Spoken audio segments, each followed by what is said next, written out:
Welcome everyone to this webinar, and we're going to look at the most recent developments on the IRUS R5 service. My name is Hilary Jones. I'm the service owner for IRUS. Presenting this webinar with me is Laura Wong, and she's the product manager for IRUS.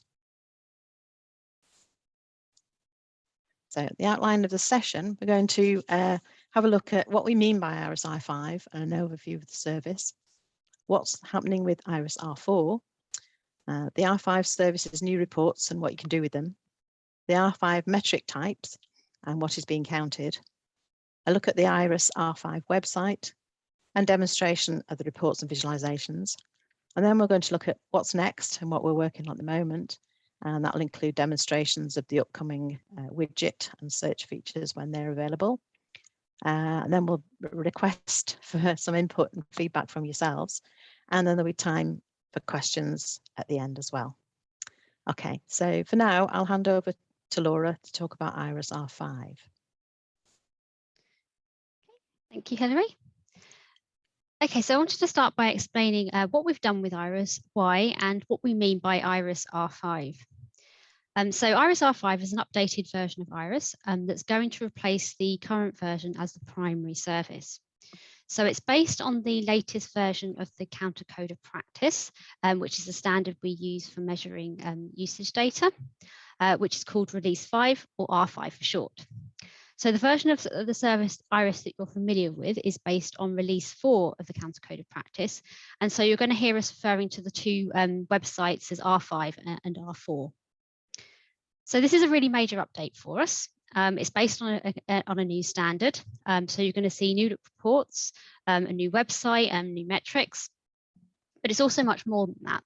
So essentially, we have rebuilt IRUS again from the ground up. And it's been a really good opportunity for us to take what we've learned over the years and really optimize our processes, look at our approaches to data management and how we share and provide data back to you. While we've made a lot of changes to both the front end and the back end of the service, we do have the same core commitment to providing standardized and comparable usage data across repository platforms. So that hasn't changed. To give you an overview of where we are now and how we got here. So in January 2019, Counter released Release 5 of the Counter Code of Practice. Towards the end of 2019, we started working with repository providers and repository managers and institutions to make updates to the tracker protocol to make it conformant with Release 5.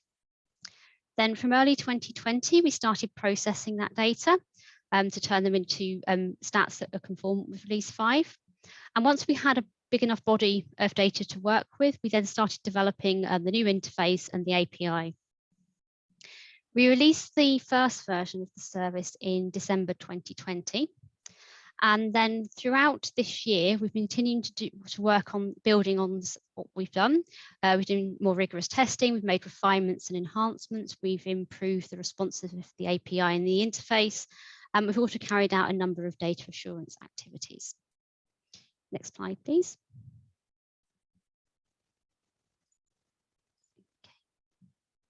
So I'm just going to run through some of the main changes and highlights of what we've done. So one of the main changes we've done is to bring all of our services together into a single infrastructure. So the main service is IRUS UK, but some of you may be aware we also provide services to institutions in Australia, New Zealand, the US, and also to core and OAPN. So we've got a really large body of data.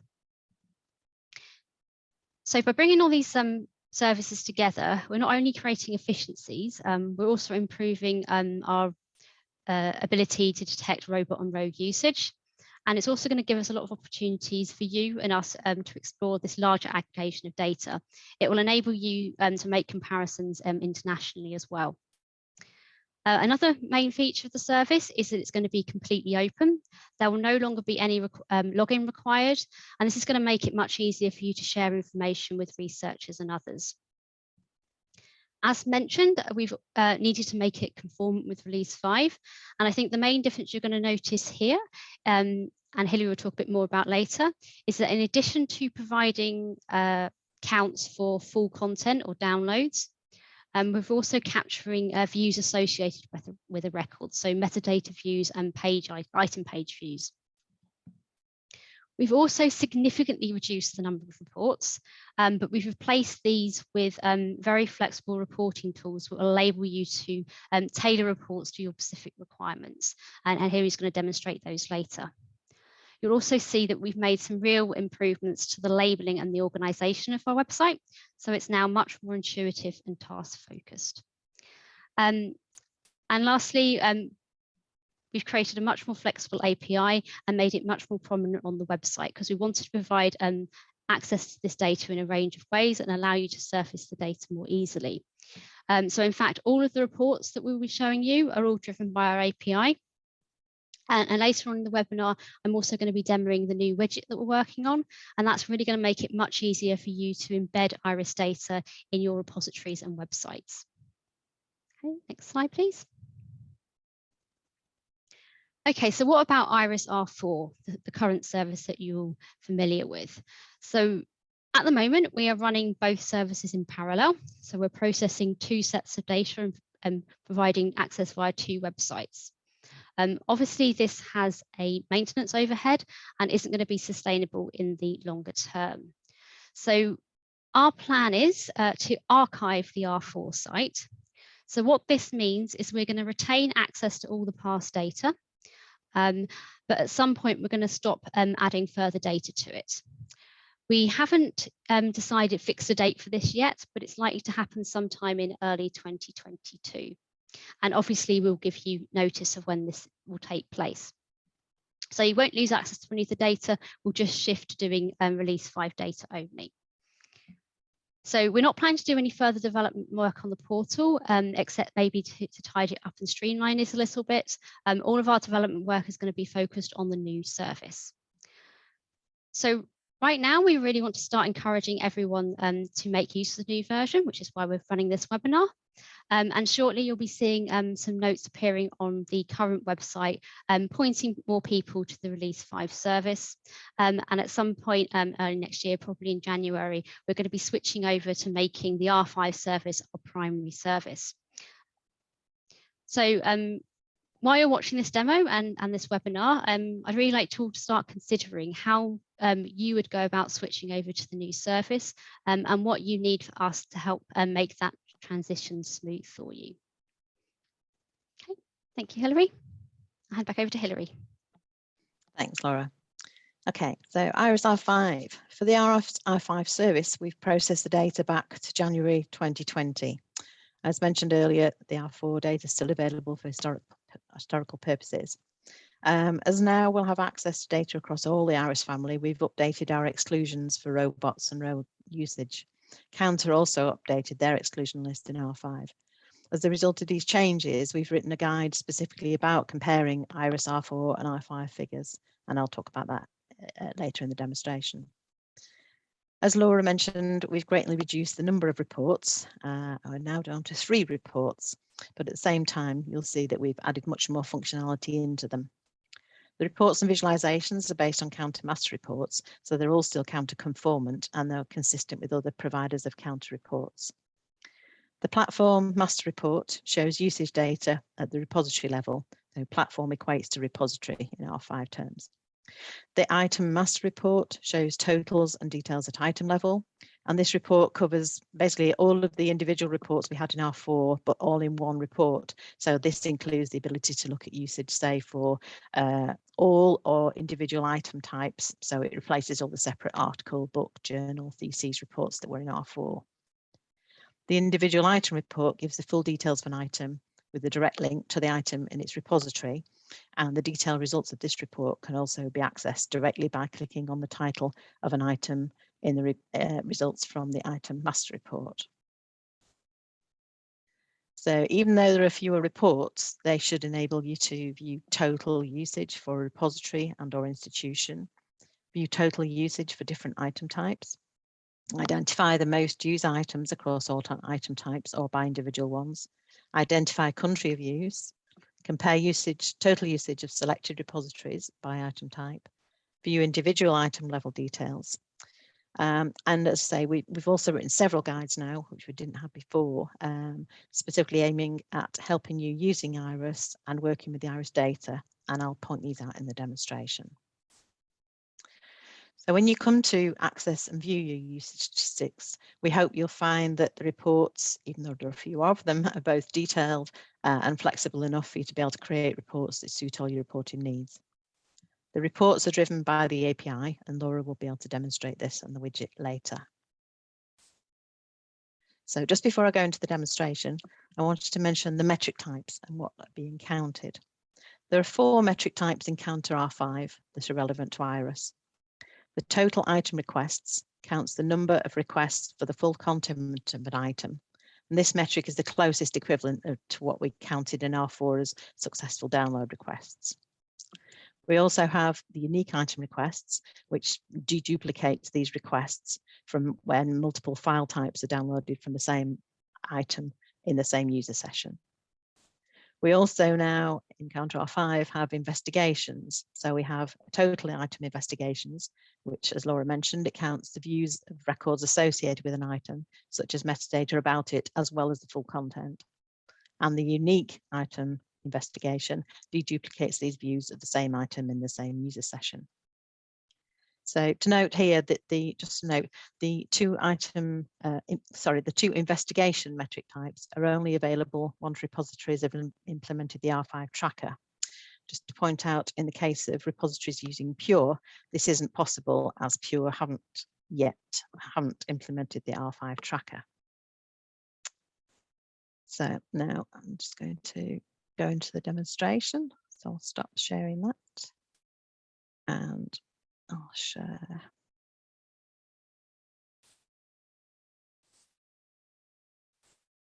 the website. So hopefully you can all see the website now. Okay. Whoops.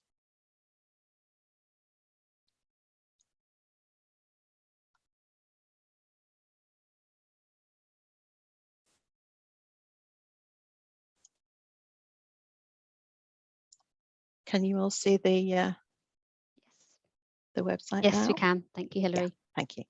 Thank you, Laura. Okay. Okay, so this is how the new website looks. And as you say, it's a cleaner page to look at to start with, and we hope that it's useful for you. You should be able to see that now. So the area on the left here is where you access information about data, and this other area on the right is about what IRUS is and what it provides. The right-hand side. So I'm going to briefly show you the tabs on the right-hand side first. So the About's got sections on what is IRUS, a service description, details of participants in each IRUS service, IRUS policy documents, and some use cases with examples of how IRUS might be used. The support area, you'll see we've got guides, FAQs, and a glossary, and the case studies and webinars will follow. We've written several guides to help you with using IRUS. Just show you those.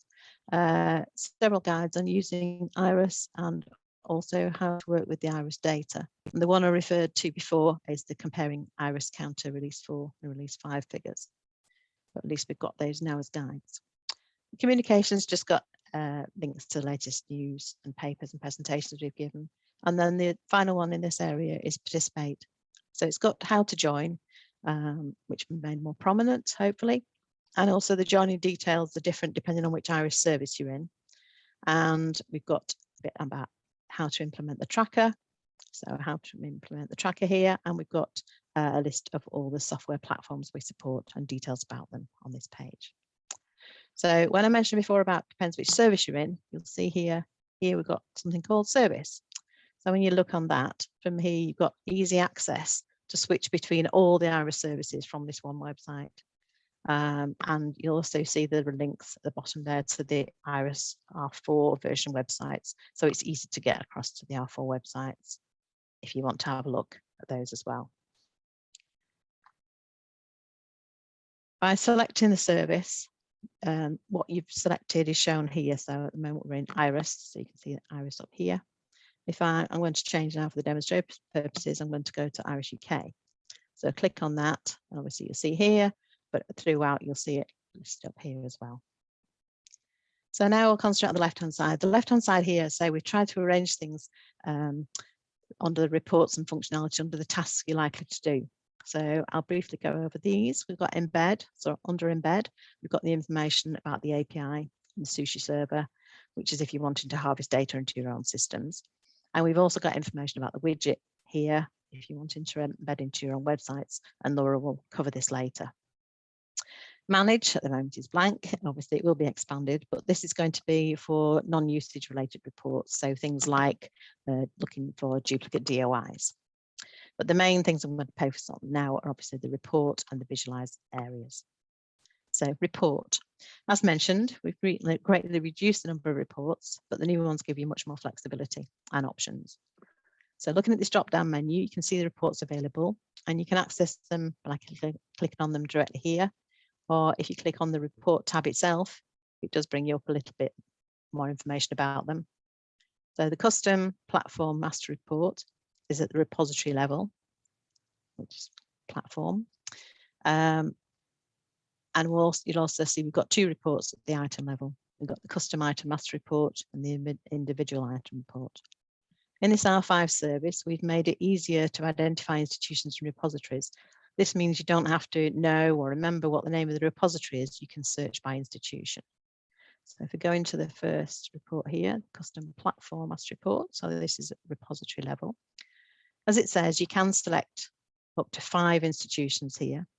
You can either scroll down the list or you can start typing. So if, for instance, I select Abate, it then automatically shows the repository. If you've got multiple repositories, such as Aston, then it automatically shows they've got 2 repositories. You may only want for one of them, so you can easily deselect them by clicking on the arrow. So for this, I'm going to go back to Abate for the demonstration. You can change the date range to whatever you want. Obviously, at the moment, it goes back to January 2020.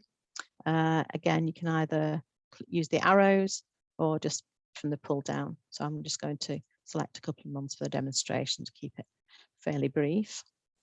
You can choose as many items as you like to be shown on a page. The default is 50, but you can see you've got different options here.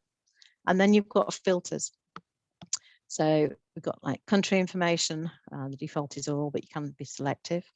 And then you've got some mandatory filters, the ones that have got this asterisk next to them. It does say here, you select at least one item type and one metric type. So you have to select those. And also when you, if you mouse over any of the metric types, we have added some brief descriptors to help remind you what each one of those means.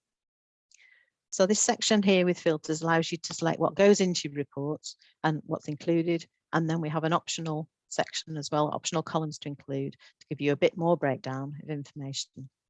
Let's start by looking at all item types, and it's an easy way. You can just select all of them or deselect all of them. So let's look at all item types and just look at total item requests. As I say, that's the nearest one closest to the R4 version of downloads. And then we just click generate report. And here you'll see it gives you a nice quick overview for that report for the whole period you've selected and broken down by months as well. You can easily change to see all metric types. So you can select all if you want to do that. And instead of having to go and run the report again, you can just change that and click update report. And there you'll see it gives you from this yeah, you can see the four metric types I talked about and the split between them. Hopefully you've seen from that how easy it is. You don't have to go back and run a new report. You can just update an existing one. And at the bottom here, it shows all the reports are exportable as CSV, TSV or JSON. You might want to see how use is broken down by these item types. So by selecting item type in this optional column, and then update report. It then shows you all of those broken down by the item type. You'll see from that as well, you get each of the 4 metric types gets a row each. That you can see there. Something to note here for any report, if you select more than one metric type, and we've selected all 4 here, you won't be able to sort on the columns. So you'll get a message saying this. So sorting not available as multiple metric type selected. But if you go back to only selecting one, then you can. So let's just change this to just deselect those, just total update report. And you'll see here now we've got 1 row per item type, and we can click now. You can click on any of the columns that are sortable. So for instance, if you click on reporting period total, you see the by item type, which is the highest usage in that particular repository. If you notice as well, another option column to include was country. So if we do country and we click update report, you can see alphabetically all the countries listed. And again, because we've only selected one metric type, you can sort by reporting period. So instead of seeing the countries alphabetically listed, you can see the usage in that repository by country. So UK at the top, then US, then India, for example. So hopefully that gives you an idea of the flexibility in what you can do with this report, and see it covers a lot of use cases even at the platform level, and also how quick and easy it is to update or change without having to go back and start from scratch. Let's have a look at the custom item master report. So again, you get the same options with this as you do. You get to select up to 5 institutions, multiple repositories if you want to do a comparison. To keep things simple for this demonstration, I'm just going to stick with 1 repository. But as I say, you can select up to 5 institutions, and some institutions have up to 3 repositories, so you can be searching across a lot if you want to do comparison. These reports are quite large, so do bear that in mind if you're searching across a large date range. And say yes, have the exactly the same options as you did in the other report. So let's click on, let's do Aberystwyth for this, and we'll do the 2 months again. So we're going to look at articles for this example, and we'll look at total and unique requests, and we'll click on generate report. At the top here, you get a summary table of the 2 metric types that you selected, and then you get the full details below. Because we're looking at the item level, you'll see we also have a lot more options available in the optional columns to include. So these include publisher, author, platform, DOI, etc. And again, you can go down to country, because that's included as one of the optional columns. As with the platform reports, all columns are sortable, again, if you've only selected 1 metric. So here, if I select all item types and just select total item requests, update report, and it's quick, you'll see as well. At the top there, you get a short summary showing the number of items in this report here, and the total of all the item requests during the period you selected. As we selected all item types, you do have the option in this summary to see the breakdown by item type by clicking on this plus symbol. So you can see the breakdown within all those results of how it breaks down within the different item types. Here again, you can order by column, as you've only chosen 1 metric type. So ordering on reporting period total is done that automatically, shows details of every item. So you get its item type and the reporting period total for the period you selected, and also broken down by months. And you can scroll, obviously we've done a couple of months, but you can scroll across here, and you'll notice we kept the item on the left hand column there, so you can read that even if you scroll across, so you don't lose what it was you were looking at. Again, you have the option to do by country as well as part of the other optional columns as I was showing you. So we can update, add that in an update report. And again, it shows the countries then. So the top one happens to be there, the Philippines, and then South Africa, just from those particular items in that repository. Then we do have the other report is the individual item report. This report goes down to item level detail, and you can search by entering an IRUS ID, a DOI, or an OAI ID. The IRUS ID and the DOI are in the optional columns in that previous report I was looking at anyway, and you can add them in that way. And you will be able to access this by using a search page when it's available. But an easy way of using this is a more likely way is if you're doing it via the custom item report, you can click on it this way. So let's just do White Rose as an example.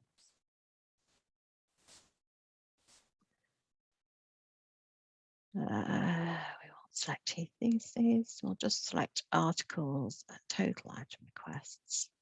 Generate report. So this is if you've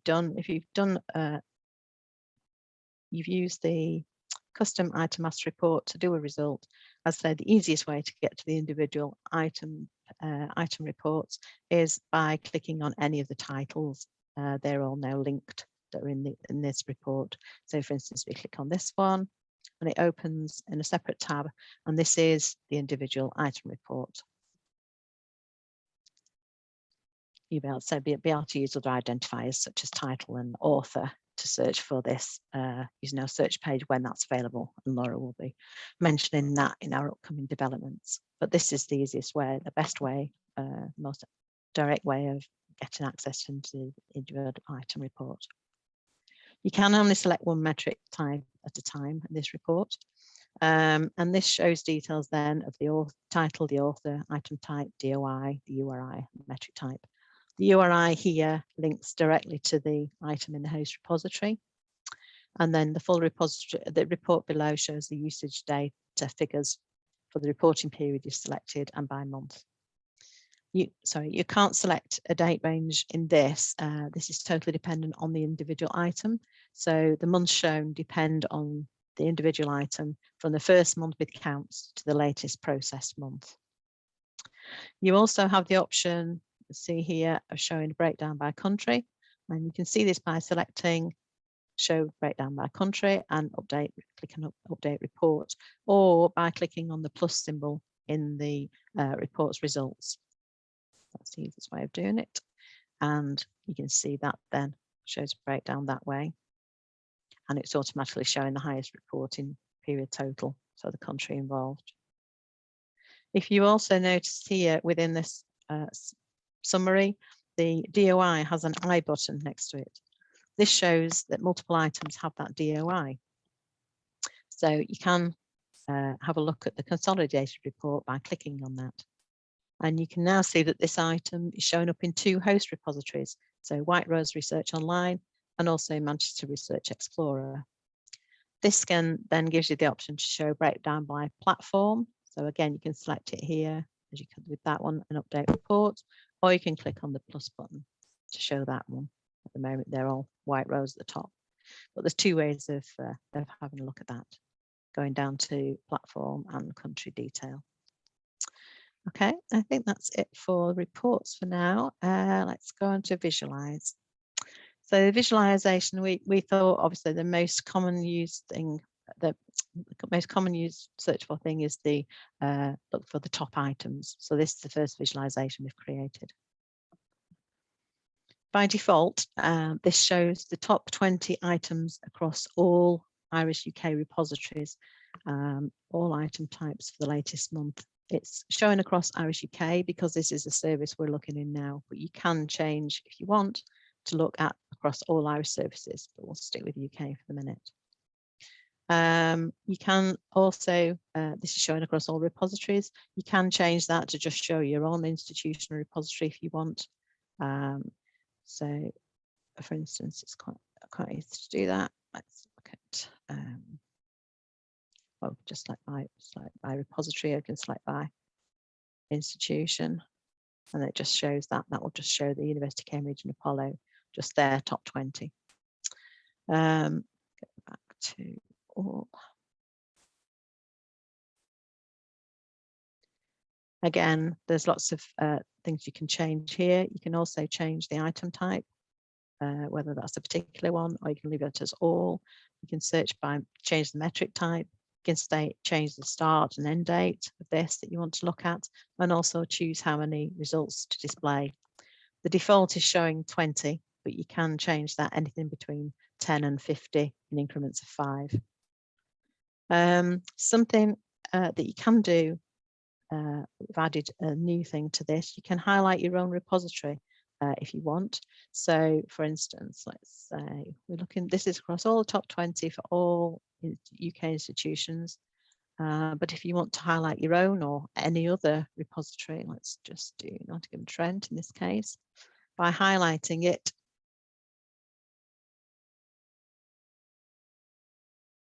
Oh, sorry, I didn't pick a metric. I didn't pick an item type. Let's just do articles. My apologies. Okay, so by highlighting the repository in articles, you'll see there it shows where the highlighted repository in Nottingham Trent is here. Obviously, if you're clicking on any highlighting, hovering over any of these, you can highlight the information of the actual details of the item type. And in the example that I picked up there of Nottingham Trent, you can see the details of that one and why it's highlighted.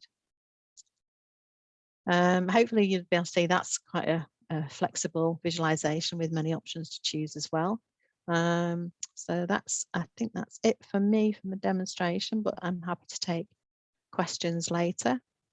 So I'll stop sharing now and go back to Laura for the other slides. Okay, thank you. Okay. Just bear with me while I get that set up.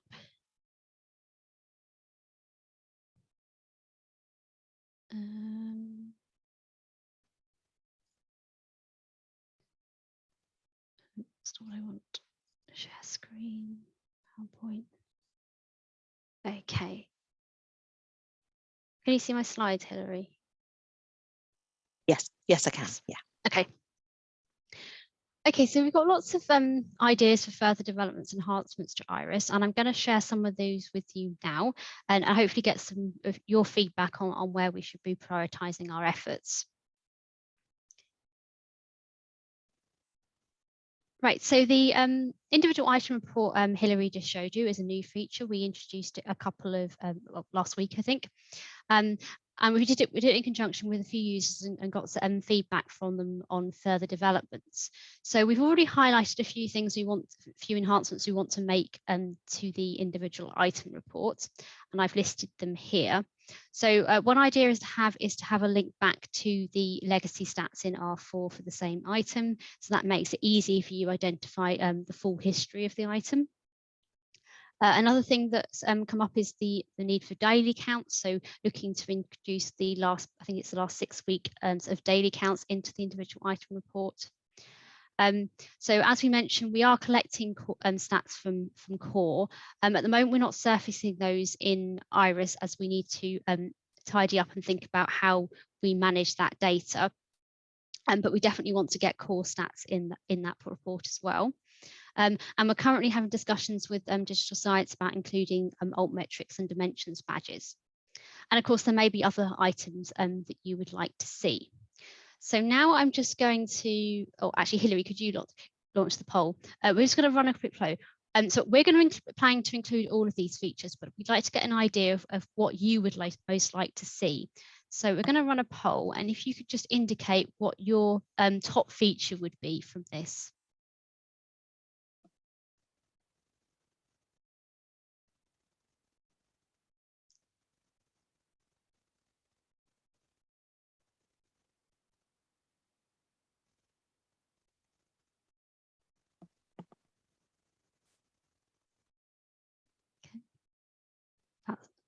It's going up quickly. It's still going up. Still going up. Yeah, you can see that, can you, Laura? Yeah. Yeah. Okay, we're about 70%. I think everyone's done now. Oh, a few more.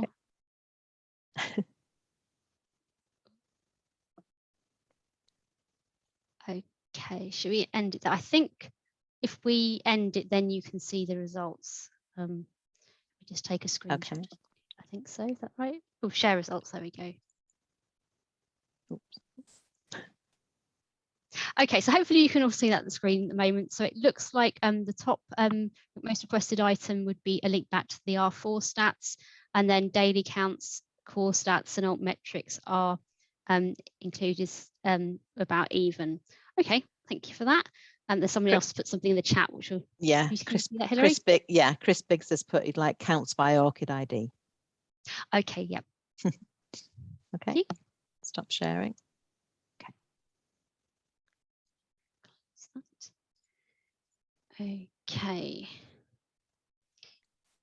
So what else are we currently working on? So Hillary's already mentioned the widget.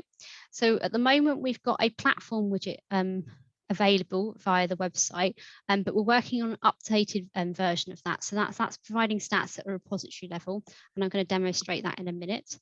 We've also been working on an item level widget. Again, so this is going to be showing usage at an individual item, and we'll link back to that individual item report. So we are planning to initially pilot test this with a couple of institutions and to make sure that's working properly before we release it more widely, and we plan to do that testing starting this week. Also in process is we're looking into the search functionality. So we're using Elasticsearch for our search functionality now, which means we've got a much faster search system than the old service, and it's going to be much more prominent in our website. Initially, we're focusing on creating a basic title author search. And now I was also planning to demonstrate that this afternoon, but because this is in development, unfortunately, it stopped working about 10 minutes before the webinar. But I'll show you and talk through what we're planning to do there. Also in the background, we're also working on updating our scripts and looking at our metadata curation activities, because we really want to sort of improve our processes and see where we can make efficiencies there and embed more checking processes. Another project we're about to start looking into is looking at item type mappings. So as some of you may know, at the moment, what we do is we take the item types from repositories, which are usually very varied and different, and then we map them to our own IRUS item types. So we want to look at that process start to finish and see where we can improve that, how we can improve the mapping process, how we can reduce a lot of the manual mapping that goes on at the moment, because we're currently doing it on a manual basis. And also exploring how we might use the core resource types as a standard. Something we've just started is obviously promoting this new service, and also looking at how we help you transition from release 4 to release 5. So now I'm going to switch, stop sharing my slides and switch sharing to sharing the website. Just bear, oops. Sorry, everyone. Just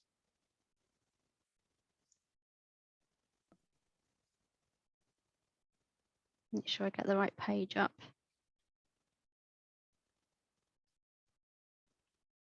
Okay, so now you should see the website again. So this is in our development area. So this isn't live at the moment, but I just wanted to show you what it is we're working on. So with the widget, this will sit under the embed area. And we'll have full documentation about how to implement that and what it can do. One thing we have been working on is this widget demonstrator, which allows you to play around with the settings and preview what it's going to look like. So as with all the other reports, we've made the widget really flexible. And I'm going to walk you through a few examples of what we've done. So let me just go to the widget demonstrator. So in the first example, this is for the platform widget. So at the very simplest, what you can do is just introduce a badge, which has a number. And if you hover over that, it tells you what it is it's showing. And you can easily click through back to the relevant report within IRUS. So this will be maybe something you want to sit with on your main repository website, for example.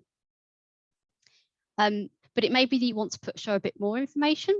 So in this option, this example here, I've just thrown in all of the possible options you can put in, but all of this is configurable. You can choose what you want to include or don't want to include. So we've got the standard badge here. There's also the option to include a little legend here. You've also got the option to include a table. And this by default gives you the last 6 months, but you can configure that to what you like. And again, we've got this breakdown by item type, or you can just show the total. There's also an option to include whether you want to make it configurable. So you could just have this on the website, or you can include this configuration option. So just to show you how this would work, if we remove the breakdowns, you then just get that simple table. Moving on to the item widget.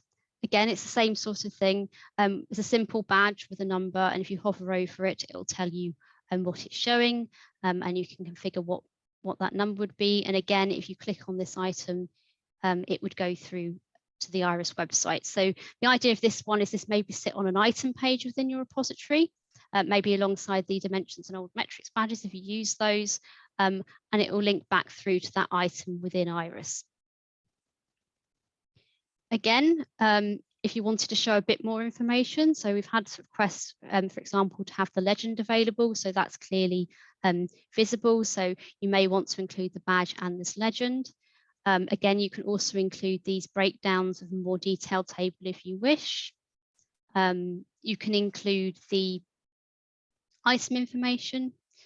So we were thinking actually, if you're putting this on an item page, you probably won't want this because the information about the item is already there. But if you're embedding it somewhere else, this might be useful to give some context about what this number relates to.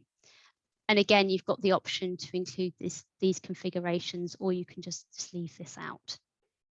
So that's a quick run through of the sort of examples that you could do. I'm now going to show you the demonstrator we've created that will allow you to play around with these options and see what you can put in. So you have the option of whether you want to look at a platform or item widget. We're going to stick with the platform for now. You will need a requester ID for this. So if each institution will have its own requester ID, and you'll need to email us to request this. So I'm just going to put in our test one for now. So your requester ID is linked to a particular institution. So in this case, we've linked it to Cambridge. If it was your institution, it would default to your institution. But you can actually select any institution you want from this list. And again, you've got the option of choosing a particular repository if you have more than one. So if we just start with this example, say, for example, you wanted to have a badge and the legend, and say, we'll stick with the total item request. It then provides you with a little demonstration of what it looks like, and also the call that's needed to produce this. And this then you can embed within your website. Maybe there's something else around it. The other option, for example, if we have a look at the item report, say, for example, you wanted to show all the item types or just one, you can do that here.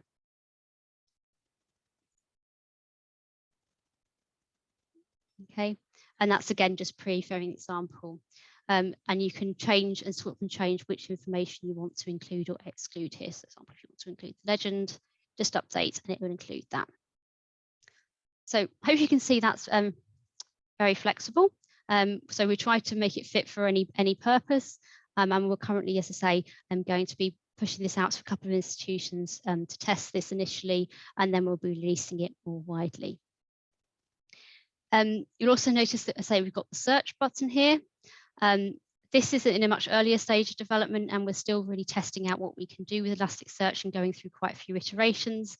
And as I said, something went wrong this morning and it stopped working, so I can't demo it to you. But essentially the plan is here that there will be a search box for title and a search box for author. There'll be options to filter by institution, or you can search across all. And then the search results will show you, will be faceted, so then you can drill down by item type or by year of publication and other iterations. So I say, we're currently working on this, and we're going to go through a few more iterations of this. If anyone's interested in this search feature and wants to provide input into it, then please do get in contact with us, and we'll be happy to involve you in that testing process. Okay. Let me stop sharing my screen. And I'm now going to switch back to my slides.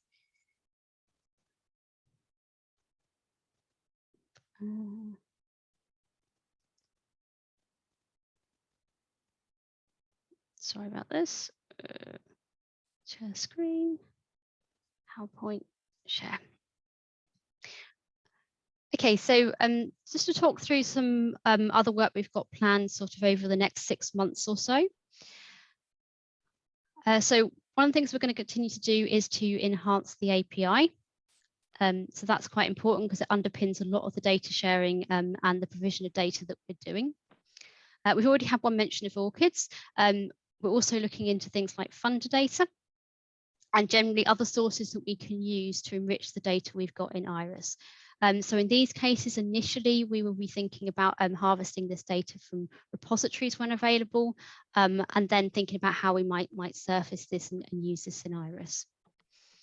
So there's the integration of core stats. Again, we're collecting this data at the moment, but we need to have a think about how best to include this within IRUS without overwhelming all the other search results and making it clear where this data is coming from.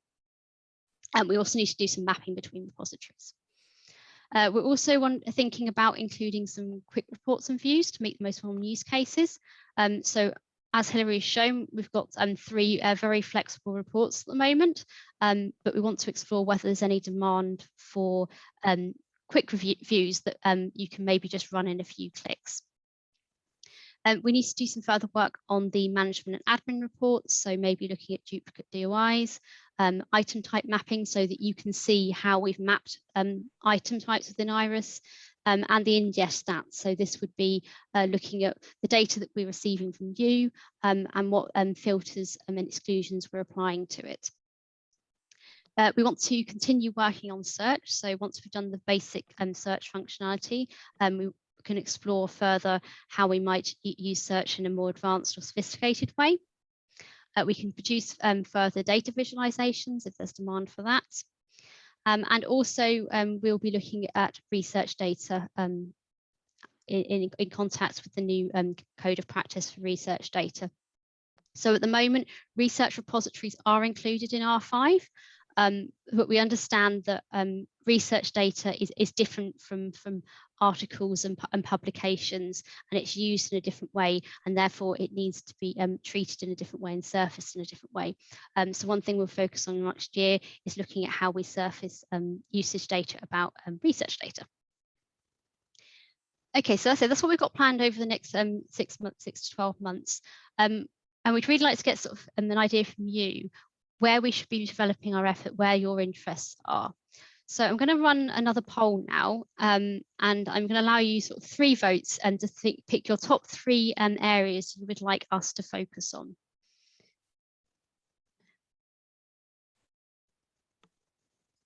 Oh, sorry, Hilary, could you do poll 3? I skipped poll 2 because we couldn't do them with a search. Okay. All right. That's all right. Poll 3. There we go.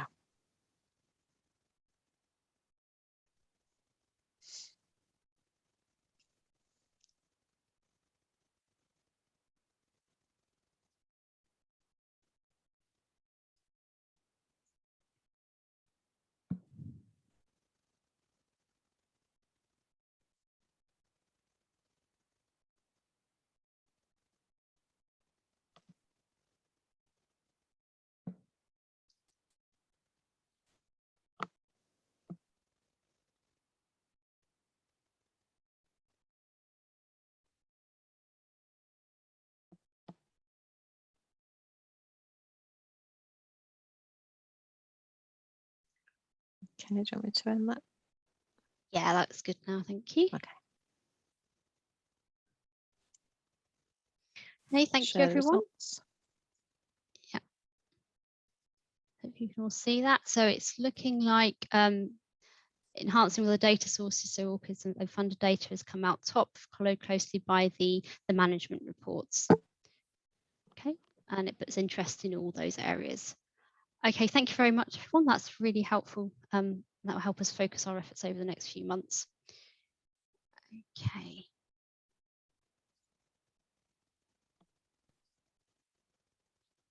Okay, as I said, we're really keen to get your feedback on the new service now that we started promoting it. So I'd like to encourage you to try out the new reports, to get in touch with us if you would like to embed IRUS data anywhere.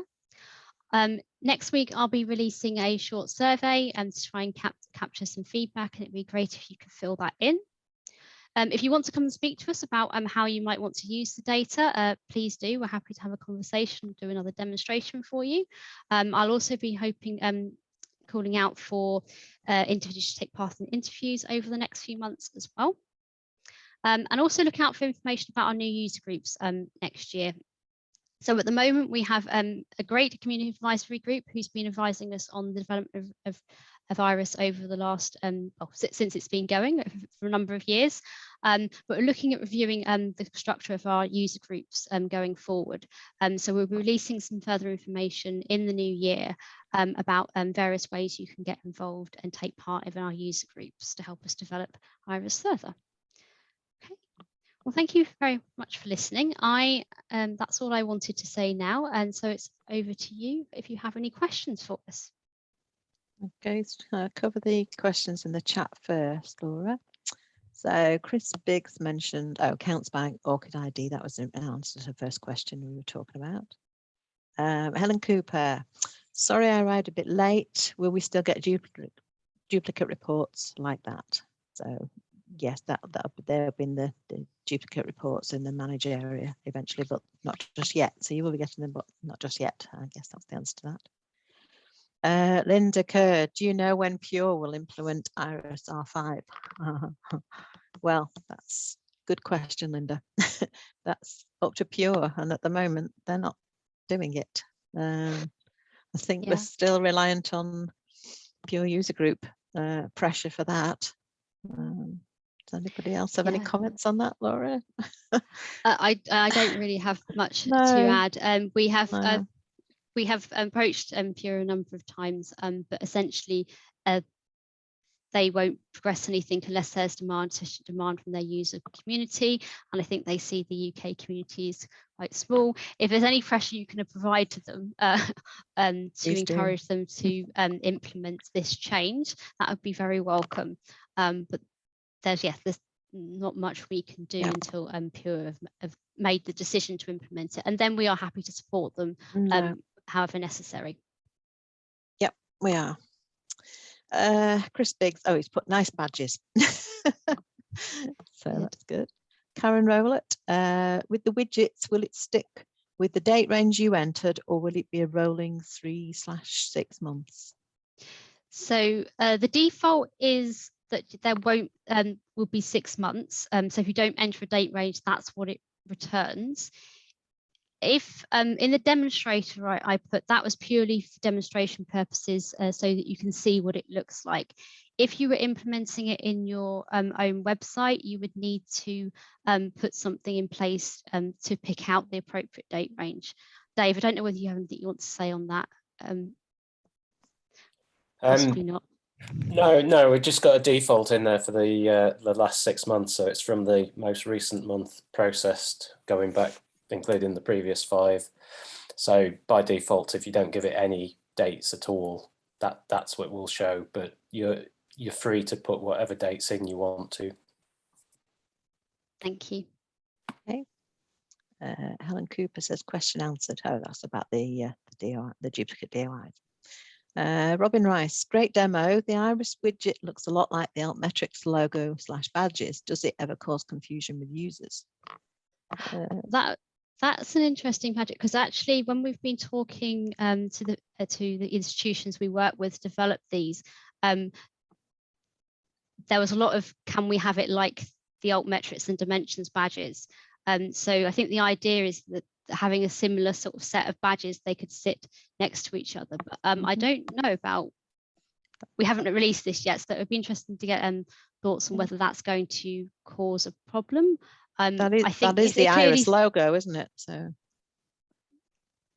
we've not designed it to look like one of the others. That just is the IRUS logo. Yeah. Okay. Yeah, so we'll have to wait and see whether that causes an issue or not. Yeah. Demetrius put, next question, excellent work and demo. A quick question, since you are offering stats at a country level, does this mean there is no option for IP anonymization? I'm not clear where this question has come from. Effectively, we need to know the IP address originally because we need it for processing the counter stats, and then we also use it to surface the country to identify what country it comes from, but we don't keep those IP addresses. No. And they're anonymous to a certain extent. Happy to pick up another separate conversation with you after the call if you want to go into that in more detail. Okay. Next was Robin Rice, and I think that was the first poll we did. It's hard to answer that poll without understanding at a deeper level. Yes, fair enough. We'll be running further surveys to sort of dig into this in more detail. I think we just wanted to get a sort of a feel for where we were going just a top with level. some of these reports, but we'll be definitely giving plenty of opportunity for people to provide further feedback. Okay. Karen Rowlett, is it possible to have more than 12 months data available? I don't know if that was relating to the widget. Possibly to do with the item. So at the moment, we've limited in the interface how many months you can request because the reports were timing out. If there is demand for a longer date period, we will need to look into what the best way of delivering that would be and what sort of requests you were looking to make. So the data is there and it's available. As for how we deliver it, that's something we need to look into. Yeah, I mean, you can always run the same report and just select a different 12-month period yourself. It's just putting them together. Okay, Claire Allen's asked, would you consider adding the pre-January 2020 usage data on the R5 widgets? It's a shame for that data not to be easily surfaced. Unfortunately, that is to do with the way that we have the two separate services at the moment, and the stats are a little bit different in terms of how they've been processed, so we can't merge the data in that way. So I say we're looking to have that link back to the R4 data, but we can't really retrospectively process the R5 data before 2020. Next, we've got a question from Caroline. I'm a little confused about whether the reports have already been available before now. To me, it feels like you're just announcing their launch now. Okay, that's a good point. So we've had the website, the R5 website, and the data available for some time since the beginning of the year, but we haven't really been promoting it as we felt the service wasn't really ready for promotion. So we've been doing a lot of work over the year to really refine these reports, make them clearer in how they operate, and add further functionality. So it has been available for a while, but some of these reports are fairly new developments, and so we're doing a fresh launch of it. I hope that answers your question. Okay. Karen Rowlett, we won't be able to continue some of our reports, e.g. milestones, without the legacy data. Bit of a shame. I mean, the legacy data will still be available, but in the R4 reports as opposed to the R5 reports. Maybe it's okay if we have a discussion about this after, Karen. I'd be interested in digging what you mean by milestones, and then we can look at how we might support that. Thank you. Linda's put, okay, we'll do our best. That's about about speaking to Pure. Good, thanks, Linda. Somebody at Dundee now. At the University of Dundee, we like to gather support of R5 in Pure. If you're interested in lending your voice, could you contact us via the user group? Okay, thank you. Okay. Yeah, definitely. Robin Rice, are there any caveats on using item type data sets given the future work on research data? Yes. Hilary, is Paul on the call at all? I think he is. Sorry, I think one of my colleagues is probably best placed to answer that question. So maybe it might be best if we take that question away, and I'll put a response on the mailing list after the event. Yeah, that's probably better. No, he's not on the call. Effectively, I think that the data sets may be excluding, because data sets sometimes you want to include harvesting mechanisms that would be excluded. So where's data sets available, you might want to be harvesting those data sets. Okay, and that would be useful usage to capture. Whereas with release 5, if there's lots of robot activity going on, we would usually exclude those, because in the case of an article, we'd see that as non-human usage and not want to be counted.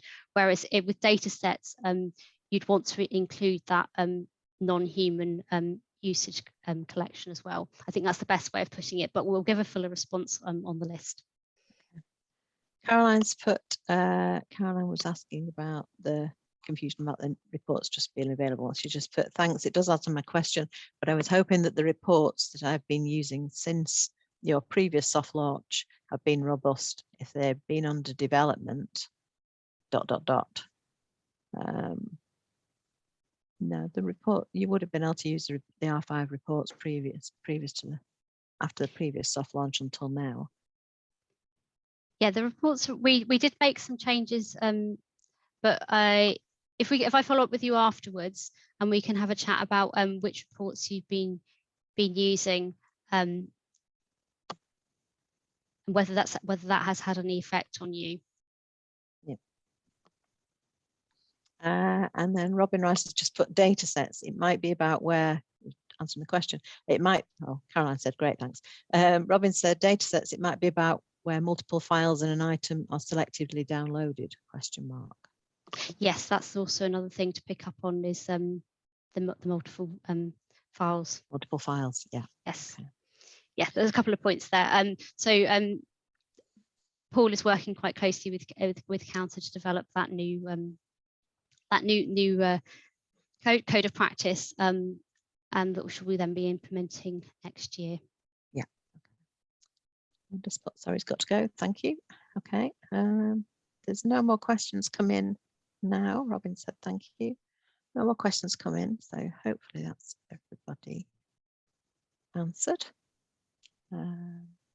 Yeah, we will get back to people who ask questions. Yes, thank you, everyone. And so we'll take these questions that we've got here, and we'll try and work these up into a Q&A and then share these on the mailing list. Okay, thanks, everyone. Thanks, everyone. Thank you. I'll stop the recording now.